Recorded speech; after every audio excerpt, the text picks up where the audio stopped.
ناظرین آپ کو اپڈیٹ کرتے چلے آج کی ایک اہم خبر سے۔ وزیر اعلیٰ پنجاب مریم نواز نے ایک نئی اسکیم کا افتتاح کر دیا ہے جس کا مقصد روزگار کے نئے موقع پیدا کرنا اور کاروبار کو فروغ دینا ہے۔ آخر یہ اسکیم کیا ہے اور اس سے کس کس کو فائدہ ہوگا، یہ جانتے ہیں مکمل رپورٹ۔ پنجاب کے وزیر اعلیٰ مریم نواز نے آج ایک نئی pink salt value updation financing scheme کا افتتاح کیا ہے۔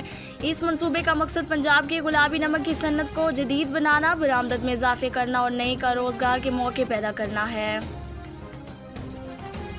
حکومت کے مطابق اس منصوبے کے تحت نمک کی پروسیسنگ اور پیکنگ سے وابستہ کاروبار شروع کرنے یا بڑھانے والے سرمایہ کاروں کو 50 لاکھ روپے سے لے کر 5 کروڑ روپے تک قرضے آسان 1 سال پر دیے جائیں گے تاکہ جدید مشینری اور ٹیکنالوجی خریدی جا سکے۔ اس کے ساتھ ہی قائد آباد کے قریب تقریباً 110 ایکڑ پر ایک نیا pink salt mineral processing zone بھی قائم کیا جا رہا ہے جہاں نمک کی صفائی، پروسیسنگ، پیکنگ اور برآمدات سے متعلق صنعتیں قائم کی جائیں گی۔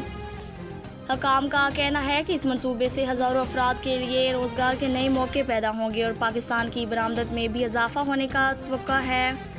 ماہرین کے مطابق اگر یہ منصوبہ کامیاب رہا تو نہ صرف مقامی صنعت کو فائدہ ہوگا بلکہ پاکستان کے گلابی نمک کی عالمی مارکیٹ میں نمک مانگ بھی بڑھ سکتی ہے۔